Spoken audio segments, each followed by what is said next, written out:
皆さんこんにちは、ゆうとです。今回は車中泊に最低限必要な装備についてお伝えします。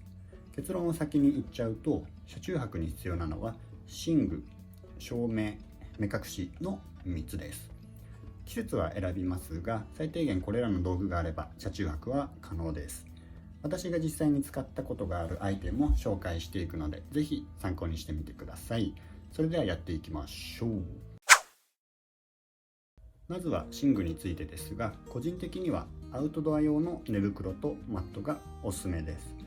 なんでかっていうと、アウトドア用のマットと寝袋は収納サイズがコンパクトなので積み下ろしがしやすいっていうのが一つ。あとキャンプ用のマットはサイズや形のラインナップが豊富なので、車内の就寝スペースの広さに合ったものを選びやすいのもメリットかなって思います。ただ荷物の積み下ろしが面倒じゃないよっていう人は、もちろん自宅用の布団でもいいかなって思います。私が車中泊で使ったことがある寝具は、寝袋はモンベルのダウンハガー650シャープ0というものです。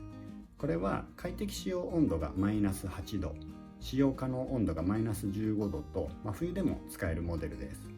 なので冬キャンプはもちろんですし、春先の少し暖かくなった時期でもファスナーを全部開いて掛け布団のようにして使ってもいいかなって思います。夏の暑い時期には寝袋ではなくタオルケットを使っています。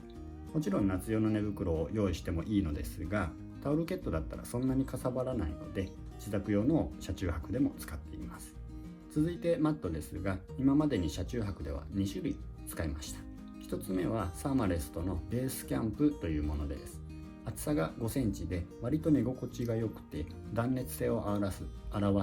R 値という数値が6と、真冬でも使えるスペックでした。ただ使用時サイズは割と大きいので、サイズを間違えると写真みたいに端っこを折って使わないといけないので、サイズ選びには気をつけてください。収納サイズも割と大きめなのですが、ベルト付きのケースが付いてたので積み込みは割としやすかった印象です。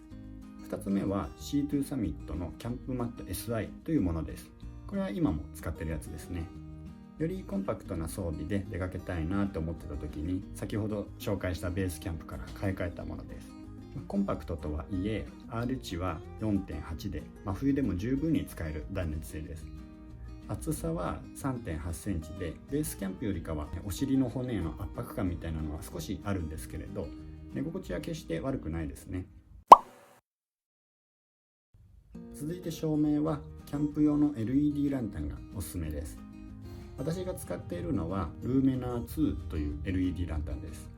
個人的に一番気に入っているところは充電器としても使えるところですかね。バッテリーが結構大容量なので、外でソロキャンプをして車内の照明としても使って、さらに眠ってる間にスマホの充電をしてっていう感じで、丸1日使ってもまだバッテリーが残ってます。私の場合はスマホぐらいしか充電するものがないので、1泊のキャンプだったら照明も充電器もこれ1台で賄えてま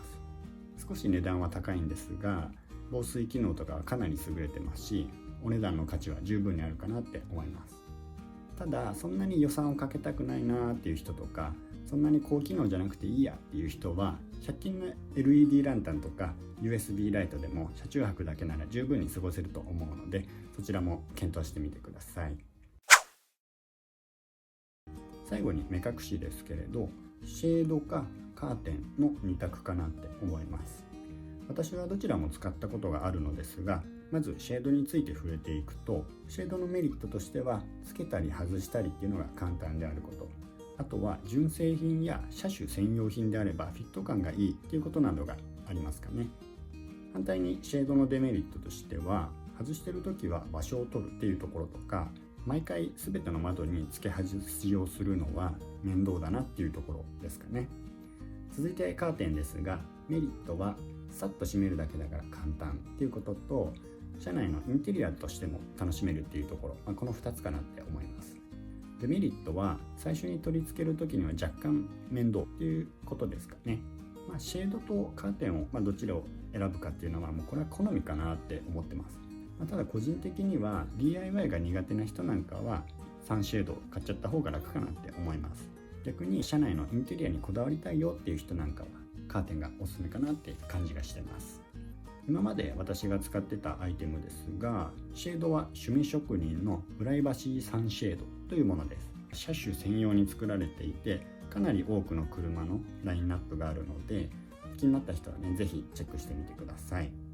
カーテンは無印良品の遮光カーテンを使っていました。防煙加工もされているやつだったと思うんですけれど、火を使って車内で料理をしたいなっていう人もいると思うので、そういう人は防煙加工のカーテン選ぶといいかなって思います。ちなみにシェードの場合、過去に100均の材料だけで作るサンシェードの DIY 方法みたいな動画もアップしてるので、よかったらそちらもチェックしてみてください。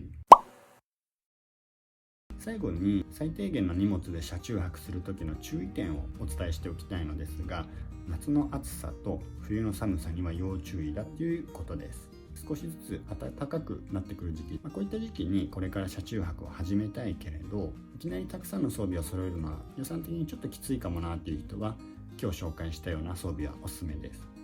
で、最低限の装備で車中泊してみて、もう少し快適な装備が欲しいなとか、おしゃれなインテリアにしたいなとか、そういうのがだんだん出てくると思います。そしたら気になった商品を少しずつ買い足すっていう方法を取れば、無駄なアイテムを買ってしまうことがなくて、楽しく快適な車中泊空間を作れるかなって思います。